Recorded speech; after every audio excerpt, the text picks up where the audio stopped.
bem-vindo à primeira aula do curso de Meditação Laica Educacional. E como esta é uma tecnologia inovadora, eu resolvi começar te dando boas razões para você fazer um curso de uma tecnologia tão diferente, tão nova, que traz a meditação para dentro do contexto escolar. Para um mundo equilibrado, um homem equilibrado. Para uma sociedade pacífica, um homem em paz. E para isso, a meditação laica na educação para uma educação emocional. Esse ambiente que vocês estão vendo, se não me engano, eu tirei essa imagem daquele filme de Wall Street. É o ambiente da Bolsa de Valores. Um ambiente que todos concordam que é extremamente racional, que deve ser trabalhado sem emoção, uma economia, uma ciência matemática, e onde o valor humano corre paralelo, né, se não submisso a esse mercado, a esse valor econômico. Bem, aí eu trouxe aqui um trecho para vocês do Edgar Morin, que está dentro do livro Pensamento Complexo. Edgar Morin diz o seguinte: a ciência econômica é a ciência humana mais sofisticada e mais formalizada. Entretanto, os economistas são incapazes de se porem de acordo sobre suas previsões, que comumente são errôneas. E por quê? Porque a economia se isolou de outras dimensões humanas e sociais que são inseparáveis dela, e porque é incapaz de encarar o que não é quantificável, ou seja, as paixões e necessidades humanas. Quando as ações despencam, aparece um fator totalmente irracional, que é o pânico, e que frequentemente faz com que o fator econômico tenha a ver com o humano, ligando-se assim à sociedade, à psicologia e à mitologia. Essa realidade social é multidimensional e o econômico é apenas uma dimensão dessa sociedade. Morin, edição de 2000, Educação e Complexidade. A proposta colocada por Morin aqui é de uma reforma no pensamento, né? Uma reforma no pensamento que não seja só lógico, que não seja só o óbvio, mas o complexo onde o mercado de ações se soma à economia, agrega os valores humanos, a poesia, a moral, a consciência social, o saber sociocultural, intelectual, inclusive saúde física, esporte, fair play, ética, autoestima e amor. Enfim, uma visão complexa de tudo aquilo que compõe o ser humano. Esse é o compromisso da meditação laica na educação, com uma estratégia didático-pedagógica transdisciplinar que pode ser aplicada por qualquer professor de qualquer disciplina, de qualquer nível de ensino, sem distinção, com essa visão, com essa perspectiva complexa do ser humano. Muito bem. Antes de entrar na técnica propriamente dita, eu queria falar um pouco mais dessa condição emocional humana, né? Quem nunca se irritou ao telefone, por exemplo, né? Quando você estava dizendo alguma coisa e o outro não concordava, e a gente geralmente reclama assim: "Pô, você não está entendendo o que eu estou falando?" Talvez o outro esteja entendendo literalmente o que você está falando, mas ele não esteja sentindo o que você está sentindo através do seu discurso. E aí a gente se irrita, perde a cabeça e grita no telefone. Agora, a gente também é amigo, a gente também tem condição de abrir mão do nosso tempo para ajudar um amigo que esteja precisando de um apoio moral, de um problema. Agora, a gente também, quando não sabe jogar direito e é o dono da bola, diz: eu só empresto a bola se eu jogar também.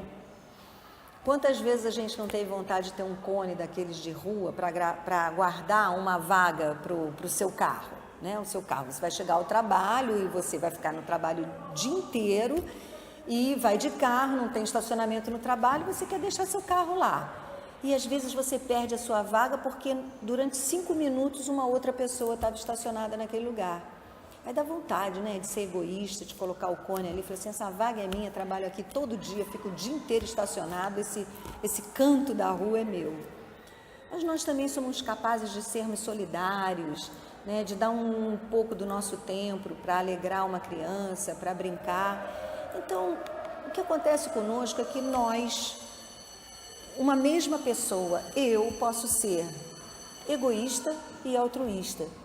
E como saber quando eu devo ceder o meu tempo para alguém, ceder o meu lugar, ceder a minha vez, compreender, ouvir calado, ser tolerante?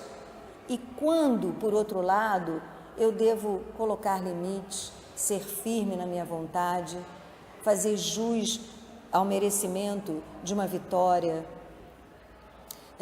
me indignar com injustiças, chamar a razão para aquilo que eu estou colocando?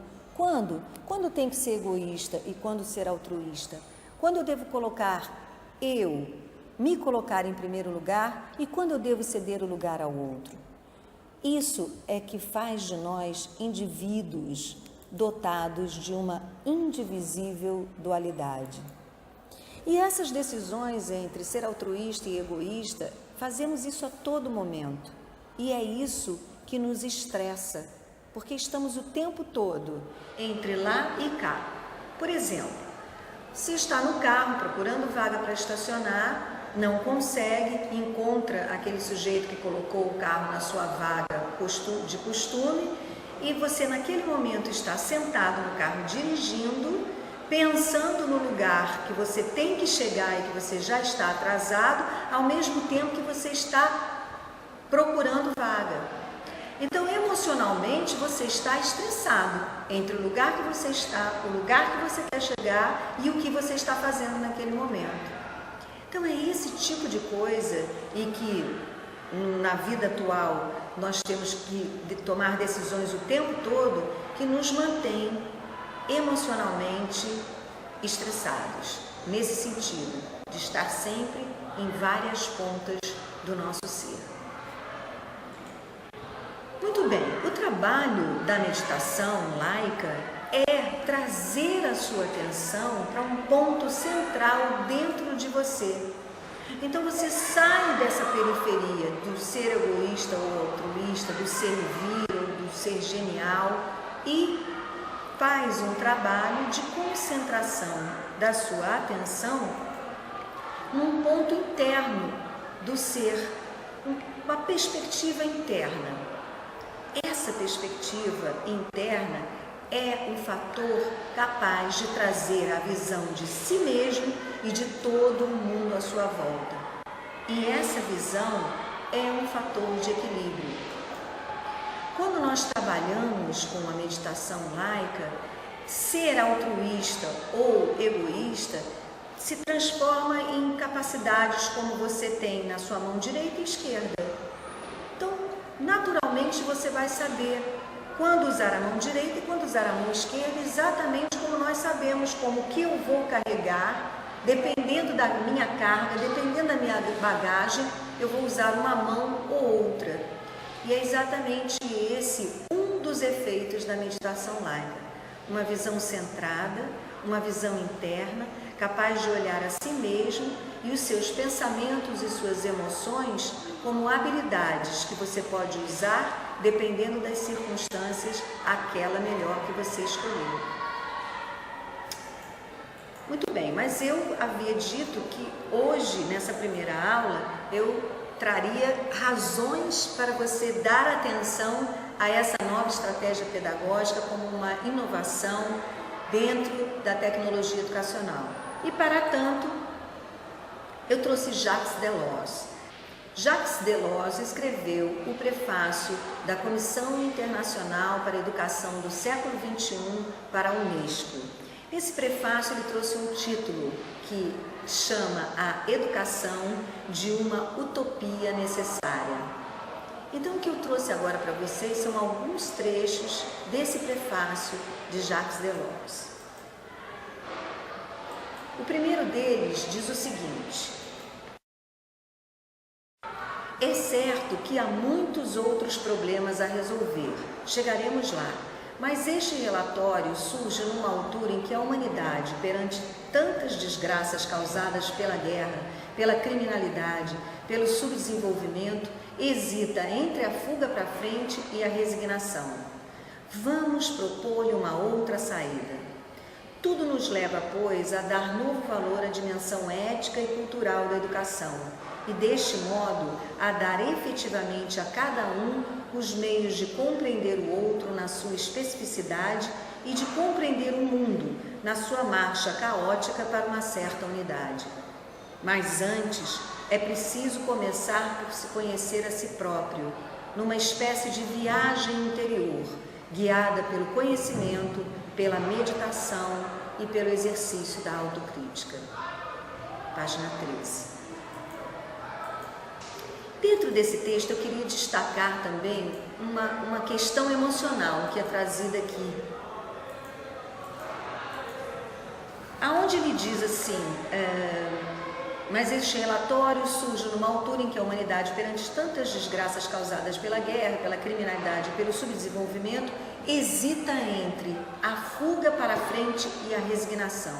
Uma das características básicas da dinâmica emocional humana é justamente entre lutar ou fugir. Então, dentro desse texto trazido e escrito no prefácio desse relatório por Jacques Delors, a gente encontra aqui um dilema que é, em sua essência, emocional. Seguindo adiante, mais um trecho. Abre aspas. Cabe à educação a nobre tarefa de despertar em todos, respeitando inteiramente o pluralismo, esta elevação do pensamento e do espírito para o universal e para uma espécie de superação de si mesmo. Mais adiante nesse trecho, falando sobre tensões a ultrapassar entre o espiritual e o material, encontramos o seguinte texto, abre aspas, muitas vezes, sem sequer se aperceber, o mundo tem sede de ideal ou de valores a que chamamos morais para não ferir ninguém. E por fim, eu encerro com uma frase impactante desse relatório. Está em jogo, e a comissão teve o cuidado de ponderar bem nos termos utilizados, a sobrevivência da humanidade. Bom, para encerrar a aula de hoje, eu trouxe uma música de Frejá. E eu queria sugerir que você escute essa música com earphone, para que você tenha uma boa qualidade de som. E ao ouvir na letra dessa música ele falando do poeta, faça uma analogia como se o poeta representasse essa essência do ser humano. Isso que a arte toca muito bem, a arte na música, na poesia, na pintura, no teatro, é capaz de tocar todo ser humano, independente de raça, cor, credo. E assim também eu queria que você fizesse essa analogia. Aonde ele fala que há um poeta, faça essa analogia com o ser interno de cada um, esse lugar comum a todos os seres humanos, essa essência humana. Tá bem? Obrigado por ter assistido essa aula, ouça a música, acompanhe a tela, porque aparecem alguns trechos da letra da música enquanto ela toca, e a gente se vê na próxima aula. Espero que você tenha gostado. Obrigada.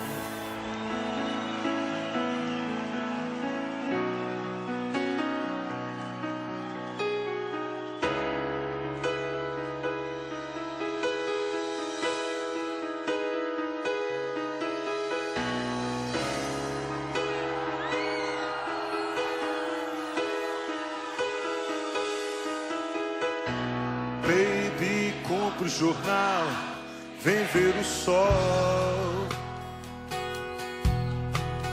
Ele continua a brilhar, apesar de tanta barbaridade. Baby, escuta o galo cantar.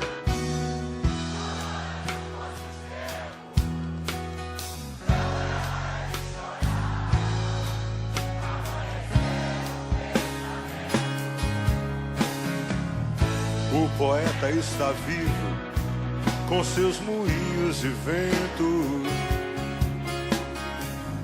a impulsionar a grande roda da história. Mas quem tem coragem de ouvir, amanheceu o pensamento que vai mudar o mundo com seus moinhos de vento.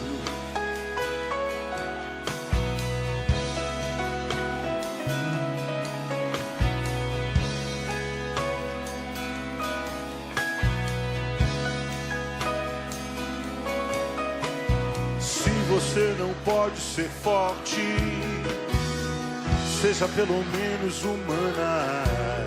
Quando o Papa e seu rebanho chegar, não tenha pena. Todo mundo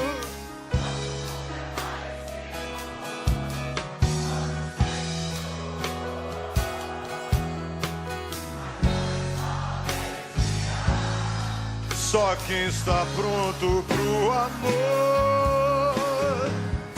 O poeta não morreu, foi ao inferno e voltou.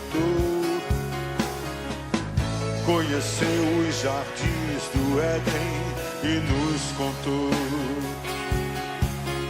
Mas quem tem coragem de ouvir amanhecer o pensamento que vai mudar o mundo com seus moinhos de vento? Mas quem?